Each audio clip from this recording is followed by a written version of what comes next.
Assalamualaikum dan salam sejahtera. Bersama kami Berita di TV. Jangan lupa untuk follow Facebook Malaysia Deadline dan YouTube Deadline TV. Antara menarik hari ini, Barisan Nasional takut kalah sebab itu letak calon tak boleh menang. Bersatu akan tertinggal jauh sebelum pilihan raya umum 16. PAS terdesak masih berangan tarik sokongan UMNO. Muhyiddin Umum tidak pertahan jawatan Presiden Bersatu.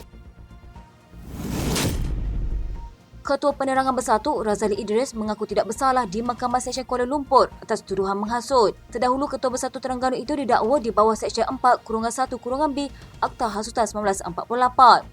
Pada 15 November, Suruhanjaya Pencegahan Rasuah Malaysia membuat laporan polis berhubung ucapan Idris ketika Majlis Pelancaran Jentera Pilihan Raya Kecil Parlimen Kemamat.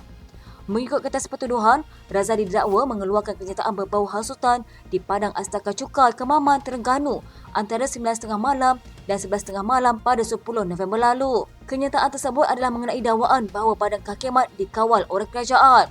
Sabit kesalahan, dia boleh dipenjara sehingga 3 tahun, denda tidak melebihi RM5,000 atau kedua-duanya sekali. Hakim N. Priscilla Hima Malini membenarkan Razali dibebaskan dengan ikat jamin sebanyak RM6,000 dengan seorang penjamin dan memerintahkan tertuduh tidak membuat sebarang hantaran dalam talian atau ulasan awam mengenai perkara itu sehingga kes selesai. Dia juga menetapkan 8 Disember untuk sebutan kes. Terdahulu, Timbalan Pendakwa Raya Kalmizah Saleh meminta agar ikat jamin ditetapkan sebanyak RM10,000 dengan seorang penjamin.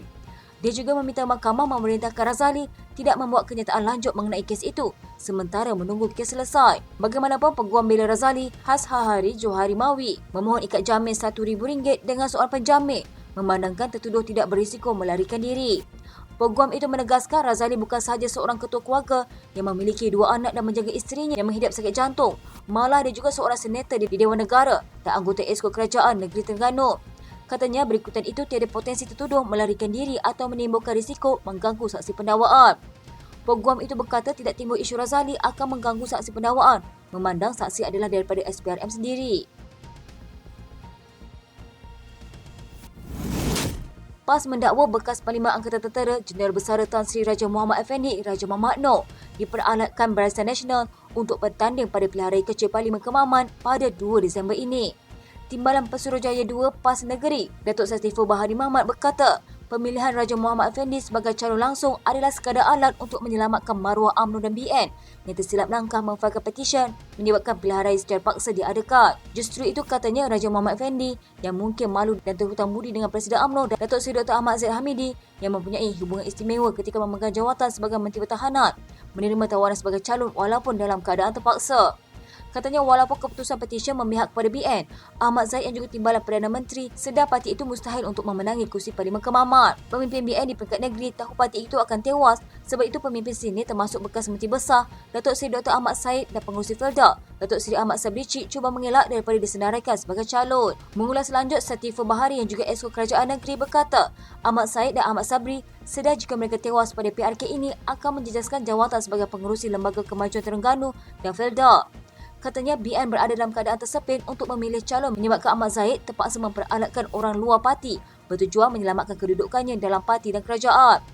Kami Barisan Kepimpinan PAS Pusat dan Negeri mendoakan agar Raja Muhammad Effendi bersabar dengan permainan politik dan semoga lebih berjati diri dalam mempertahankan maruah diri sendiri. Ahli Majlis Kerja Tertinggi UMNO Datuk Dr. Muhammad Puan Azhar Kashif berkata, Bersatu tidak akan bertahan lama seperti yang dijangkakan oleh Setiausaha Agungnya Datuk Seri Hamzah Zainuddin bahawa parti itu berpotensi untuk pergi jauh.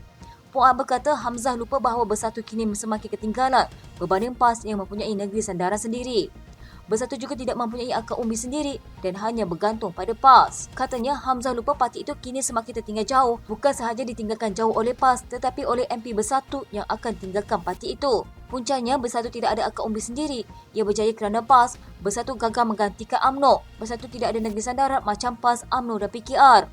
Hamzah sebelum ini menggesa ahli parlimen lebih keras untuk parti yang menurutnya berpotensi pergi jauh berdasarkan prestasi pilihan raya lalu. Dalam ucapannya kepada perwakilan parti di Pusat Convention Idea semalam, Hamzah berkata dalam tempoh sesingkat 6 tahun parti itu mampu memenangi 31 kursi parlimen. Katanya juga parti lain selepas puluhan tahun tertubuh belum tentu boleh mencapai prestasi seperti Bersatu.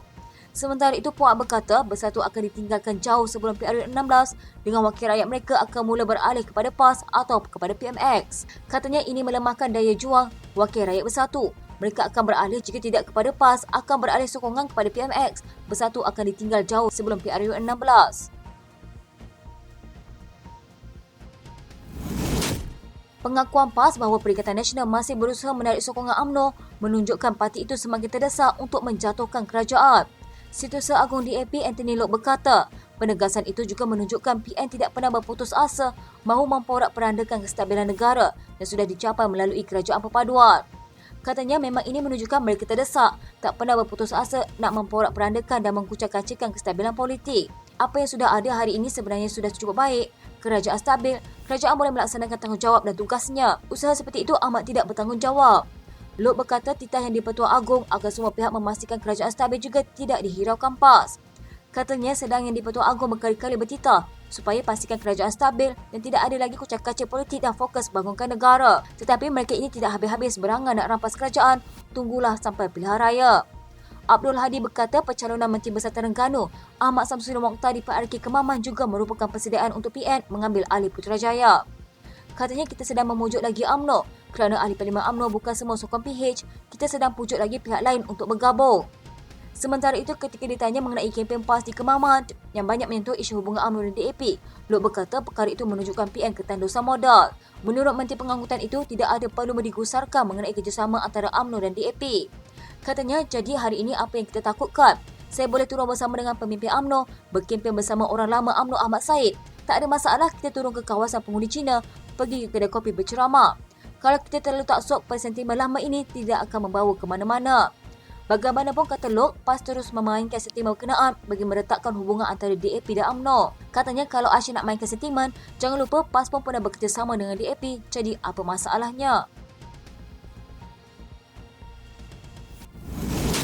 Pengumuman Muhyiddin Yassin tidak bertanding sebagai Presiden pada pemilihan parti tahun depan hanya bersifat cadangan ketika ini. Setiausaha Agung Bersatu Hamzah Zainuddin mengulas pendirian disebut Muhyiddin dalam ucapan dasarnya sepenuh Perhimpunan Agung Tahunan Bersatu berkata, perkara itu tidak semestinya diterima oleh pimpinan dan akar umbi. Katanya saya nak maklumkan di sini, tadi baru ucapan Tan Sri Muhyiddin jangan persoalkan kerana kita belum buat keputusan untuk tidak terima. Ini baru cadangan dan saya tidak melihatnya sebagai isu besar. Semua majlis pimpinan tertinggi bersetuju Tan Sri kata tak nak pertahankan bukan letak jawatan. Terdahulu Muhyiddin mengumumkan tidak akan mempertahankan jawatan Presiden pada pemilihan Bersatu tahun depan untuk memberi ruang kepada pemimpin pelapis. Sementara itu, Timbalan Presiden Bersatu Ahmad Faizal Azumu mengaku ia terkejut dengan pengumuman Muhyiddin dan ia tidak pernah disuarakan pengurus Perikatan Nasional sebelum ini. Katanya saya rasa terkejut dan tidak berpuas hati dengan pengumuman Muhyiddin untuk tidak menawarkan diri dalam pemilihan parti akan datang. Kita dapat melihat maklum balas secara tiba-tiba daripada semua perwakilan yang berdiri menolak. Faizal berkata Setiausaha Agung juga memberi jaminan supaya ahli parlimen tidak perlu bimbang kerana pucuk pimpinan akan mencari jalan supaya Muhyiddin kekal kerana ahli parlimen Paguh merupakan pencetus penubuhan Bersatu. Beliau juga mengumumkan tidak akan merebut jawatan Presiden pada pemilihan akan datang, sebaliknya terus mempertahankan institusi Presiden. Katanya saya tidak akan menentang Muhyiddin, saya akan lindungi beliau. Ketua Pemuda Wan Ahmad Faizal Ahmad Kamal pula berkata beliau akan mengusulkan supaya Muhyiddin kekal menerajui Bersatu pada pemilihan seterusnya. Muhyiddin Yassin mengejutkan seluruh perwakilan dan pemerhati Bersatu apabila mengumumkan dia tidak akan mempertahankan jawatan pada pemilihan parti akan datang. Kata ahli Parlimen Paguh itu, Perhimpunan Agung kali ini adalah yang terakhir untuk dia berada di pentas utama sebagai Presiden. Menurut Presiden Bersatu itu, keputusan tersebut diambilnya bagi memberi peluang barisan kepimpinan baru mengambil alih parti tersebut. Katanya saya ingin mengumumkan bahawa masa untuk saya mewariskan kepimpinan parti kepada barisan kepimpinan yang baru telah pun tiba. Untuk itu, saya tidak akan mempertahankan jawatan Presiden pada pemilihan parti yang akan diadakan sebelum hujung tahun depan. Tambah Muhyiddin, tarikh pemilihan tersebut akan ditentukan Majlis Pimpinan Tertinggi Bersatu tidak lama lagi. Bagaimanapun, pengumuman itu mendapat reaksi perwakilan yang meminta Muhyiddin menarik balik keputusan tersebut. Katanya keputusan tersebut dibuat untuk memberi ruang kepada pemimpin pelapis mengambil alih kepimpinan parti melalui proses demokrasi. Muhyiddin menambah dalam proses itu dia menasihatkan pemimpin terbabit mengamalkan musyawarah terlebih dahulu untuk memastikan tokoh-tokoh yang berpengalaman luas mempunyai tempat dan peranan dalam parti. Katanya ini penting supaya kekuatan yang ada pada parti kita dapat kita gembeling dengan lebih jitu lagi pada masa hadapan. Justru Tan Muhyiddin dia mengambil kesempatan untuk memohon maaf kepada semua barisan pimpinan dan ahli bersatu sekiranya ada melakukan sebarang kesalahan atau kesilapan sepanjang memimpin parti itu. Sekian berita hangat pagi di TV pada hari ini. Jangan lupa untuk follow Facebook Malaysia Deadline dan YouTube Deadline TV.